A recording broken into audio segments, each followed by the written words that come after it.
Entrevista Venevisión. Líder en opinión. Por tu canal independiente, Venevisión.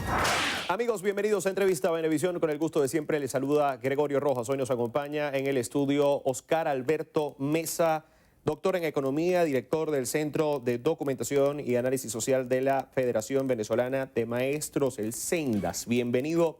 Encantado. Gracias por acompañarnos. No, encantado de estar aquí de nuevo con ustedes. Si tuviéramos que hacer una comparación, ya que estamos finalizando una década, una comparación a 10 años, con el costo de la canasta alimentaria, estamos hablando de una variación en cuanto a poder adquisitivo del venezolano y el costo de la canasta, ¿de cuánto? Mire, sería relativamente fácil porque el poder adquisitivo del salario mínimo, que al fin y al cabo fue el objetivo original de este indicador que llamamos canasta alimentaria, es para el mes de julio 1,2%. Es decir, esos 40.000 bolívares que equivalían a $3 en el mes pasado, solamente pueden adquirir el 1,2% de una canasta alimentaria familiar para una familia de 5 miembros. De manera que el déficit es de 99, prácticamente 98%. ¿Cuál era la situación hace 10 años, me pregunta usted? Mire, probablemente con 2 salarios mínimos y medio, 3 salarios, 4, póngale, se podía comprar una canasta alimentaria. Y allí, digamos, y sobre ese punto giraban las entrevistas. En este momento estamos hablando de que se necesitan 81.2 salarios mínimos para poder adquirir la canasta alimentaria. Diariamente, en el mes de julio, se requerían 108.249,07 bolívares diarios, vale decir, casi 3 salarios mínimos con los cuales probablemente hace 10 años podíamos adquirir la canasta alimentaria, ahora se requieren diariamente para poder cubrir los alimentos a los precios que teníamos en el mes de julio, que ubicaron la canasta alimentaria en 3.247.472,13. Eso equivalía a $249,80. Si usted me permite, yo le resumiría lo siguiente. No? Una familia venezolana, una familia trabajadora, necesita $300 para poder adquirir los alimentos y el salario mínimo en este momento probablemente esté en $2 mensuales. Creo que allí vemos, digamos, de una manera bien clara la magnitud de la crisis que estamos viviendo, sobre todo los ciudadanos de a pie, ¿no? Estamos hablando, claro, viéndolo en comparación al costo del dólar, es 150 veces la diferencia de lo que se necesita. Se necesitan más de 100 salarios mínimos. Más de 100 salarios mínimos para poder cubrir. 150 salarios mínimos aproximadamente. Aproximadamente, digamos, de acuerdo con la variación del tipo de cambio en el mercado normal. Pero estamos hablando de que la variación con respecto al salario mínimo sería ya de 20 veces menos está el poder adquisitivo del venezolano respecto a como estaba hace 10 años. En base a lo que me decía que se necesitaban en la época 4 salarios mínimos aproximadamente a los 81 que se necesitan hoy. Así es. De esa magnitud estamos hablando. Y además estamos hablando de magnitudes. Mire, apenas fue en junio del año 2015 cuando nosotros detectamos que Venezuela comenzaba la hiperinflación. Junio del 2015 con base en nuestros propios datos. Nosotros tenemos ya 22 años recabando información de precios, lo hacemos en los mercados del área metropolitana y los valles del Tuy. Porque las variaciones mensuales saltaron de 12 a 26,5 de 29,7. Y allí nosotros dijimos, está comenzando el proceso de hiperinflación. Por supuesto, ese proceso de hiperinflación llevó de variaciones de 26,5% a las que tuvimos en enero de 394.482,7%, en el caso de la canasta alimentaria y de 371.709,4%. Es decir, magnitudes nunca vistas que por supuesto terminaron por erosionar y prácticamente liquidar el bolívar. Yo creo que estamos en presencia de la desaparición de la moneda nacional que instauró en 1879, si mal no recuerdo, Antonio Guzmán Blanco, en homenaje a Bolívar, por eso se le da el nombre a esa moneda. Yo creo que estamos en vías de que se extinga el bolívar como moneda nacional, prácticamente lo que estamos viendo. Usted puede ver en las redes cómo se lanzan a la basura los billetes de menor denominación. Estamos en presencia de eso y por supuesto estamos en presencia de lo que acabamos de mencionar. Es, digamos, la liquidación del poder adquisitivo del salario mínimo y de los salarios en general, porque también los salarios establecidos en las contrataciones colectivas fueron evaporados. En el mejor de los casos, una persona jubilada que tiene derecho a una pensión de jubilación y adicionalmente a su pensión de vejez puede estar cobrando $10. Es decir, llámelo de PDVSA, del Ministerio de Educación, los colegas profesores. Bueno, usted necesita, repito, $300 solamente para alimentarse y necesita $600 para cubrir lo que se llama la canasta básica, que es alimentos y los servicios públicos indispensables. Repito, siempre pensando en un hogar constituido por 5 miembros, en un hogar trabajador cuyos ingresos oscilarían entre 1 y 2 salarios mínimos, para lo cual se concibió este indicador hace ya 22 años. Estaríamos hablando con lo que menciona de la evaporación del bolívar como moneda nacional, de que ya hay una dolarización de facto. Sin duda, y eso es lo que demuestra, por cierto, la racionalidad de la gente. Sí, el bolívar no es una moneda que no cumple con ninguna de los 3 requisitos, no sirve como medio de pago, porque usted sabe que cuesta mucho conseguir efectivo. No sirve como medio de ahorro, de reserva, ¿quién va a ahorrar en bolívares en este momento? Ni tampoco como unidad de cuenta. La mayoría de los precios, tanto, por ejemplo, para reparar una bomba de agua en un edificio, eso se está contratando, esos servicios se contratan en dólares y por supuesto se pagan en dólares, los repuestos se pagan en dólares, las consultas se pagan en dólares y cualquier precio se está fijando con ese marcador. De alguna manera el gobierno, por supuesto, sabe esto, ha permitido que eso ocurra, como ocurrió también en Zimbabue. Y en consecuencia, lo que aquí, por supuesto, si no funciona, es que nosotros los venezolanos no cobramos en dólares. Y ahí está la gran dificultad de nosotros. Ahora, hay que hacer la comparación, porque cuando se habla de hiperinflación es común uno remontarse al ejemplo de Zimbabue. ¿Hay comparación entre el caso venezolano y el caso Zimbabue? Mire, absoluto, y aprovecho la oportunidad. Este libro no lo hice yo, me lo mandó el secretario ejecutivo del CELA, a quien le agradezco.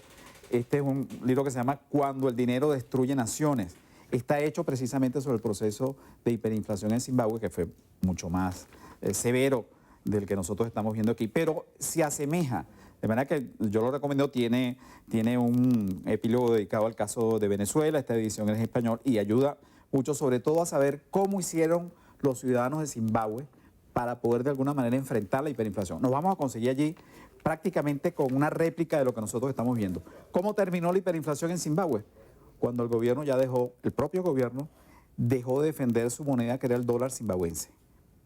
Incluso una anécdota que se narra aquí, el Banco Central de Zimbabue imprimía su moneda, estos dólares zimbabuenses, en la madrugada y luego acordaba con unos corredores que estaban allí a las puertas del Banco Central para que fueran con ese dinero recién impreso a comprar los dólares de Estados Unidos para de alguna manera también tener dólares. Eso era lo que hacía el Banco Central, imagínense a los extremos que se llegó.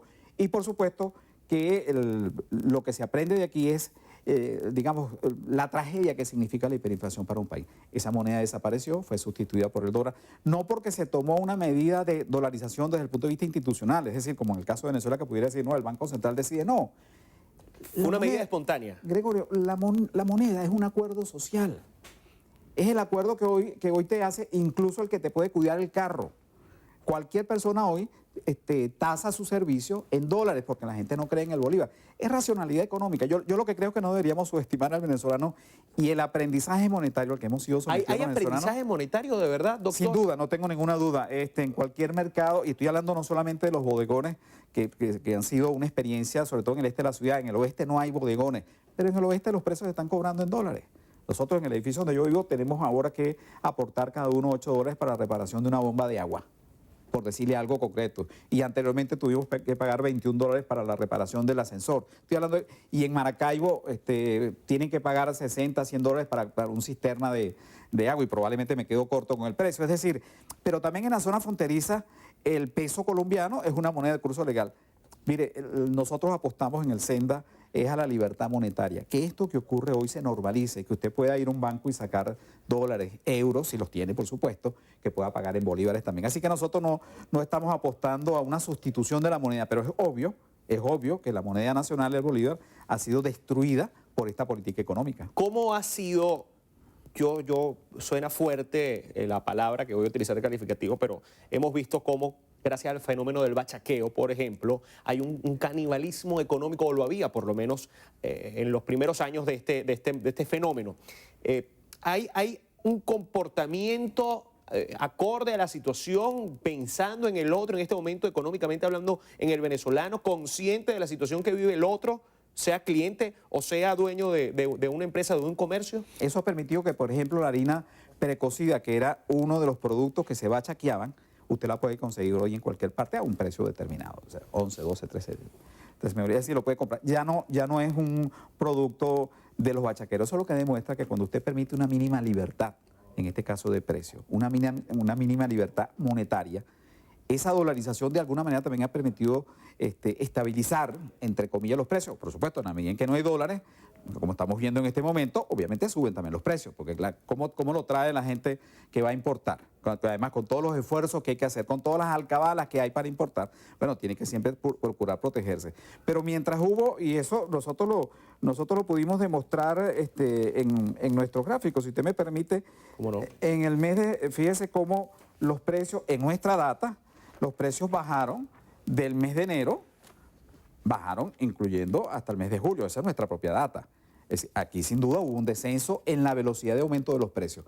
¿A qué se debió ello? Primero, que el gobierno hizo muchos esfuerzos para contener el dólar. Usted vio que algún tiempo estaba en 9.000, 8.000 ahí, no sé, después se disparó. Y se dispararon los precios. Si nosotros tuvimos ahora en el mes de julio 23,7% de aumento de los alimentos, esa fue la variación de la inflación en el mes de julio, lo que estamos viendo en el mes de agosto es que eso puede superar el 30%. Corre igual el aumento de los precios que el aumento, digamos, del valor del dólar respecto del bolívar. Digamos, hay una correlación, absolutamente, absolutamente. Repito, lo malo aquí es que, por supuesto, la economía ni eso se puede decretar. Nosotros no recibimos nuestros ingresos los venezolanos en dólares, los recibimos en bolívares y cada vez, por supuesto, rinden menos, porque usted con un salario de $2 mensuales, e incluso yo soy de los que creo que vamos rumbo a los 40.000 bolívares por dólar, con lo cual tendríamos un salario equivalente a $1 mensual. Y en esta circunstancia, ¿cómo hace una familia venezolana para subsistir? Mire, usted hablaba de cómo se están comportando los clientes y tal. ¿Cómo hace una familia venezolana? Mire, el primer anillo de seguridad es la familia. La familia, sí. Entre la familia, si uno consigue un queso más barato, pues compra para todos. Luego, entre todos, nosotros somos 3 hermanos y eso hacemos. Los vecinos también ayudan, algunos venden algunas cosas. Uno hace trueque con algunos productos. Por ejemplo, usted puede cambiar 2 kilos de lentejas por un producto, por un desinfectante. Es decir, hay esos mecanismos de trueque, dado que el bolívar no vale nada. Y por supuesto usted ve hoy un empleo que ha surgido y son los muchachos que están llevando productos de limpieza a Caricuá o a cualquier sitio y entonces lo cambian por kilos de comida, porque eso vale más, por supuesto, que la moneda. La gente presta servicios también teniendo como contrapartida que usted le entregue también de alguna manera productos, sobre todo en este caso alimentos. Mire, el 53% del ingreso de una familia se va en alimentos, es decir, prácticamente todo lo que usted recibe se va en alimentos. Esa es la primera línea de defensiva que tenemos en la familia. Hay gente que no lo logra, hay desnutrición, hay hambre.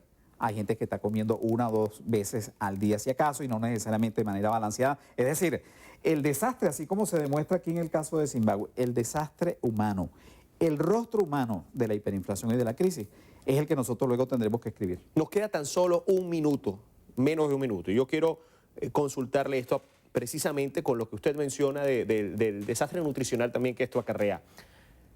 ¿Qué va a pasar con la industria? Porque antes había mucha demanda, pero poca oferta. Se invirtieron los roles. Ahora hay más oferta, pero por una cuestión de la cantidad, del costo del producto, baja la demanda. Claro. ¿Qué va a pasar con la industria?